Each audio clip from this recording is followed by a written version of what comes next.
जय हिंद साथियों, आप सभी को मेरा प्यार भरा नमस्कार। मैं मुकेश यादव, मैप टारगेट से। और आज हम लोग पढ़ेंगे कक्षा 10 की मैथ एक्सरसाइज 13.5 का क्वेश्चन नंबर 3। एक बार क्वेश्चन नंबर 3 के स्टेटमेंट को रीड करते हैं और फिर सॉल्व करने की कोशिश करते हैं। तो यदि बच्चे हम बात करें तीसरे क्वेश्चन की, तो कहा जा रहा है कि एक टंकी जिसके आंतरिक मापन 150 लंबाई, 120 चौड़ाई और 110 ऊंचाई है सेंटीमीटर में। यानी 150 सेंटीमीटर लंबाई, 120 सेंटीमीटर चौड़ाई और 110 सेंटीमीटर ऊंचाई है। ये हमारे पास एक टंकी है और ये टंकी किस आकार की है? घनाभ के आकार, क्योंकि लंबाई चौड़ाई ऊंचाई दिया गया है। चलिए आगे समझते हैं। मैं यहाँ समझिएगा कि इसमें 129600 कहाँ गया? ये रहा 1296 यानी इकाई, दहाई, सैकड़ा, हजार, 10,000, लाख, 1,29,600 सेंटीमीटर क्यूब पानी है। ठीक, ये पानी का आयतन है। यानी कोई एक टंकी है, उस टंकी में क्या भरा हुआ है? पानी भरा हुआ है। ठीक, और उस पानी का आयतन हमको दे रहा है 1,29,600। उसके बाद समझिएगा आगे यदि हम बात करें तो फिर अगर इस पानी में कुछ छिद्र वाले ईंटें तब तक डाली जाती हैं जब तक कि टंकी पूरी ऊपर तक भर न जाए। अब यहाँ समझिए एक टंकी है, उस टंकी में कुछ पानी है और उस टंकी के पानी में हम क्या काम करते हैं? ईंट डाल रहे हैं। ठीक, और वो ईंटें कैसे हैं? छिद्र वाली है ना। ईंट उसमें डाल रहे हैं और तब तक डाल रहे हैं जब तक पानी जो है वो आकर टंकी के बराबर न हो जाए। जैसे आपने कौवे की कहानी पढ़ी होगी, प्यासा कौवा छोटे क्लास में, कंकड़ डालते डालते पानी का आ रहा, ऊपर आ गया, पी लिया। तो ऐसे ही ईंटें डाली जा रही। जब ईंटें डाली जाएंगे तो ईंटें जो है उतना आयतन घेरेंगी, वो पानी उतना धीरे धीरे क्या करेगा? ऊपर आएगा। लेकिन वो छिद्र वाली ईंटें हैं। ठीक, पानी कुछ सोख लेती है। चले करा है क्या? समझेगा, छिद्र वाली ईंटें तब तक डाली जाती हैं जब तक कि टंकी पूरी ऊपर तक भर न जाए। प्रत्येक ईंट अपने आयतन का 1/17 पानी सोख लेती है। अगर हम बात करें जो ईंट है, वो ईंट अपने आयतन का 1/17 भाग पानी का करती है? सोखती है। तो चलिए आगे समझिए। यदि प्रत्येक ईंट की माप 22.5 सेंटीमीटर लंबाई है, 7.5 सेंटीमीटर चौड़ाई है और 6.5 सेंटीमीटर ऊंचाई है। ठीक है, ये इंटू में जो दिया है यानी लंबाई, चौड़ाई, ऊंचाई दिया गया है। तो टंकी में कुल कितनी ईंटें डाली जा सकती हैं ताकि उसमें से पानी बाहर न बहे? यानी हमको ये बताना है कि टंकी में कितना पानी ईंट डालना है ताकि जो पानी है वो टंकी के बराबर हो जाए, बाहर ना आए। तो चलिए यहाँ पर हमने कुछ बातें लिखा है, उसको समझा देते हैं। पानी का आयतन साफ शब्दों में 1,29,600 सेंटीमीटर क्यूब ये हमको दिया गया था, हमने लिख लिया। अब अगर हम बात करें टंकी का आयतन, तो टंकी का लंबाई, चौड़ाई, ऊंचाई हमको दे रहा था। ये हमारा लंबाई, ये चौड़ाई और ये ऊंचाई। तो यहाँ समझिए, लंबाई 150 था, चौड़ाई 120 था, ऊंचाई 110 था। हमने सबका गुणा किया तो टंकी का आयतन आ गया 1,98,000। क्यों नहीं? 19 लाख, इकाई, दहाई, सैकड़ा, हजार, 10,000, lakh, 10 lakh, sorry 19,80,000 centimetre cube. ठीक, 19,80,000 सेंटीमीटर क्यूब ये टंकी का आयतन हो गया। उसके बाद यदि बच्चे हम बात करें तो यहाँ पर ईंट है, जो ईंट डाली जा रही है उस ईंट का मापन हमको दिया गया है। लंबाई, चौड़ाई, ऊंचाई। लंबाई है 22.5, चौड़ाई है 7.5 और ऊंचाई है 6.5। इसका अगर हम गुणा करेंगे तो ईंट का आयतन आ जाएगा। अगर गुणा करेंगे बच्चे सबका, तो हमने पहले से गुणा करके रखा है, वहां पर देख सकते हैं 1096.875 1096.875 सेंटीमीटर क्यूब। यह हो गया ईंट का आयतन। अब यहां समझेगा बच्चे ध्यान से, ये तो हमने सबका आयतन निकाल दिया, टंकी का आयतन, पानी का आयतन, ईंट का आयतन, सबका आयतन। ठीक, तो अब यहां समझिएगा ध्यान से। अब कहा जा रहा है कि कितनी ईंटें डालने, तो हमको नहीं पता था। हमने मान लिया x ईंटें डालने पर जो कि पानी जो है वो टंकी के बराबर हो जाएगा। ठीक, हमको पता था नहीं तो हमने लिख दिया। माना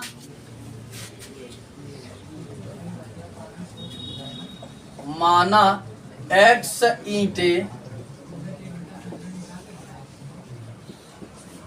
डालने पर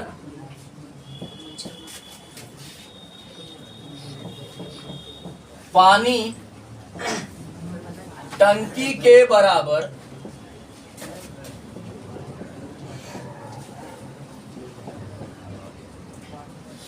हो जाएगा।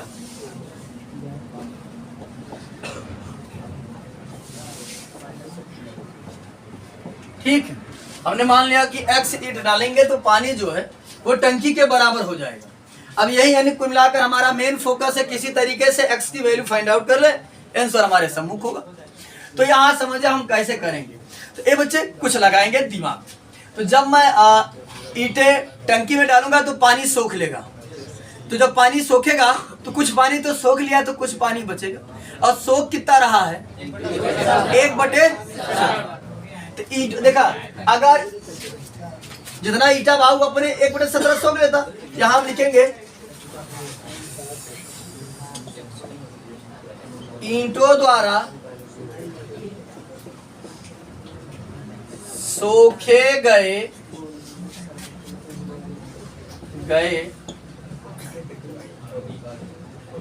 पानी का आयतन, ईंटों द्वारा सोखे गए पानी का आयतन तो समझेगा। ये बच्चे कई ईटा बा, एक ईटा का आयतन, एक ईटा का आयतन निकाले है ना, एक ईटा का आयतन इतना, तो x ईटों का आयतन इतना हो जाएगा।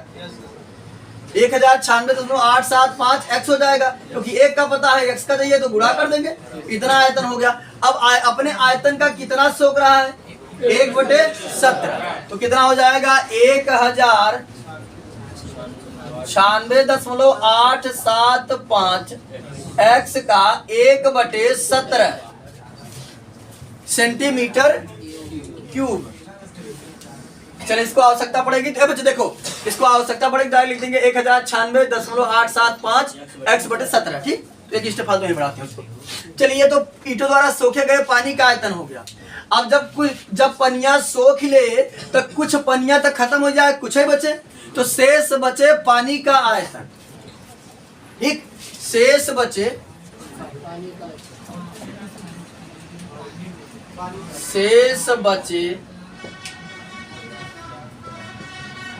पानी का आयतन। तो देखो पहले पानी कितना था? 1,29,600 सेंटीमीटर क्यूब। ओमे से कितना पानी? इतना पानी सोख लिए, उतने पानी में से इतना पानी घट जाए, वही तो शेष बचे। देखो हो जाएगा 1,29,600 माइनस कितना हो जाएगा? 1096.875 x/17 सेंटीमीटर क्यूब। थोड़ा ध्यान से समझेगा, सारी चीजों को मैं निकाल दिया हूं बारी बारी से। पहले हमने पानी का आयतन, फिर टंकी का आयतन, फिर ईंट का आयतन, फिर सोखे गए पानी का आयतन, फिर शेष बचे पानी का आयतन।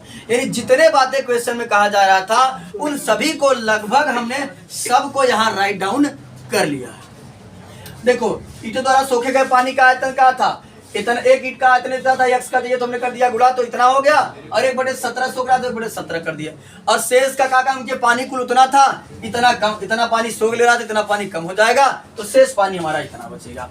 तो अब यहाँ समझिए, इतना करने के बाद अब हम करते हैं क्वेश्चन पर ध्यान। तो अब हमको मेन फोकस है किसी तरीके से x की वैल्यू को फाइंड आउट करना। तो देखो ध्यान लगाओ, अब अगर हम कह दे कि रिलेशन क्या बन रहा है, तो रिलेशन अगर हम बनाना चाहें तो हम कह सकते हैं कि x ईंटों का आयतन प्लस शेष बचे पानी का आयतन बराबर टंकी का आयतन, है ना? x ईंटों का आयतन प्लस शेष बचे पानी का आयतन बराबर टंकी का, है ना? लगा देते, क्या देखा, अब ईटा रख दिया उतना आयतन हो गया, और जो शेष पानी बचा वो ओकर आयतन हो गया, जो जुड़ के किधर बराबर हो गया? टंकी बराबर हो गया। ठीक, तो यहाँ लिखेंगे हम, ध्यान से समझिएगा, लिखेंगे x ईंटों का आयतन प्लस शेष बचे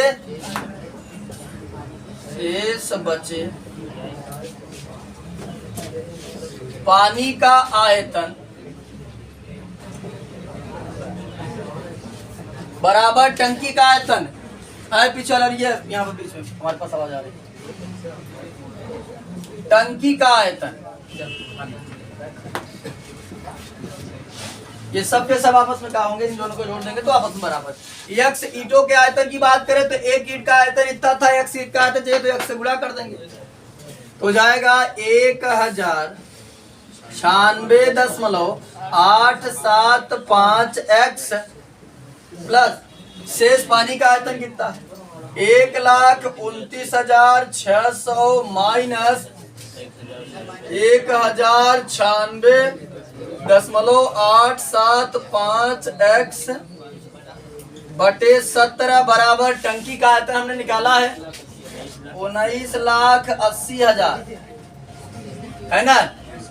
चलिए यहां समझिएगा बच्चे ध्यान से, आए बात ना करो, ये यहाँ पर प्लस है, उधर जाएगा तो इसको उधर लेके जाते हैं क्योंकि साफ शब्दों में ये घट जाएगा।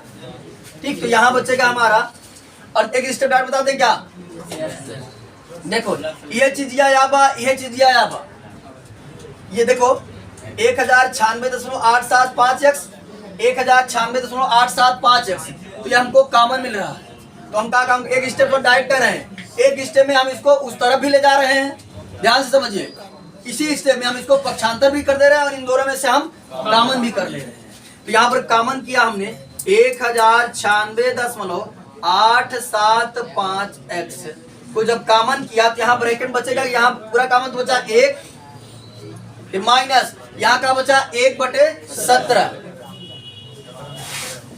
बराबर 19,80,000 माइनस 1,29,600 1,29,600।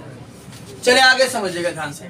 ये बच्चे 17 के 17 में से एक घट गया 16 हो गया 16/17 तो जाएगा 1096.875 x गुणते 16/17 बराबर, अब यहाँ घटा दो, आया समझ ध्यान से, 0 में से 0 गया तो 0,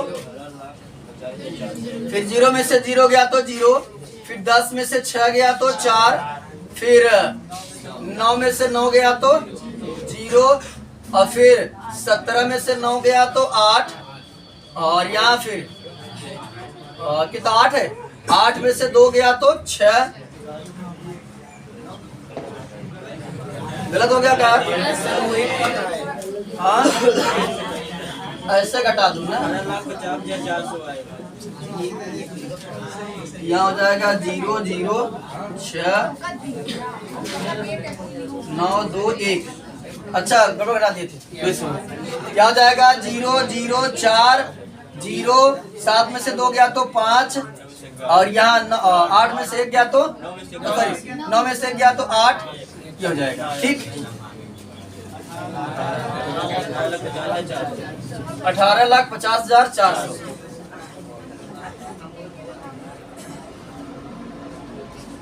सेंटीमीटर क्यूब, ये बचा हमारा। चलिए इसके बाद यूनिट के बाद मतलब, अब यहाँ समझिएगा बच्चे ध्यान से, कितना हो गया हमारा। अब हम क्या काम करते हैं, इसको गुणा भाग करके काट पीट करके x की वैल्यू को बता देते हैं। तो देखो 16 से कट जाएगा क्या, ये नहीं कटेगा, 16 से कटेगा, 16 से। हाँ बच्चे 16 से काटेंगे तो कट जाएगा ये। चलिए यहाँ काटे, 16 1 के 16 इसे काटे, 16 1 के 16 बच गया 2 हो गया 25, फिर 16 1 के 16 बचा कितना, 16 9 25 कितना हो गया 90, 16 पंचे 80 बच गया 10 हो गया 104, 16 छक्का 96 और बच गया कितना 8 हो गया 16 पंचे 80, फिर 16 शून्य 0। ठीक, फिर इसका हम क्या करते हैं, इधर गुणा कर देते हैं, और नहीं इसको 5 से काट कर चाहो तो छोटा कर दो, तब गुणा करो। ए बच्चे देखो समझा देते हैं, छोटा करें तो गुणा करते हैं कुछ। हम क्या काम करेंगे, इससे भाग करेंगे। जब भाग करेंगे तो ये पलट जाएगा, जो 17 चला जाएगा ऊपर और ये 1096.875 आ जाएगा नीचे। ठीक, तो यहाँ समझो x बराबर कुल मिला करके हमारा बनेगा, यहाँ सॉल्व कर दे रहे हैं। x बराबर हो जाएगा 115650 गुणते 17 बटे, ठीक, या समझे गुणा भाग नहीं आ रहा क्या? अभी आप पका रहे हो, जो मारेंगे बहुत बता दे रहे हैं। 1096.875। तो ऊपर काटे का यार, यहाँ जगह कम है, वहां काटे। x बराबर कितना है? 115650 गुणते 17 बटे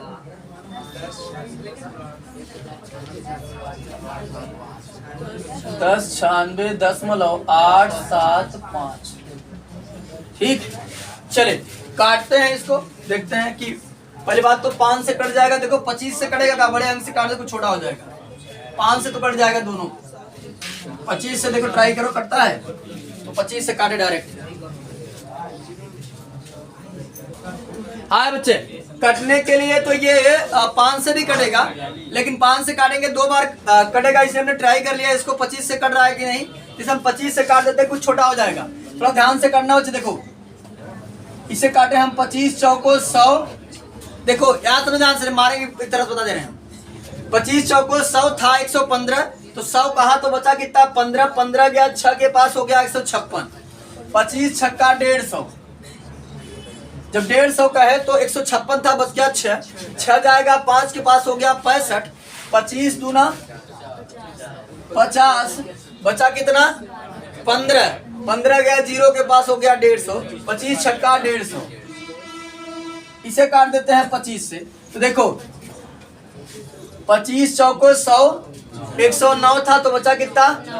9, 9 हो गया 6 के पास हो गया 96, 25 तिहैया 75, तो कितना बचा? 21, 21 गया इसके पास, कितना हो गया?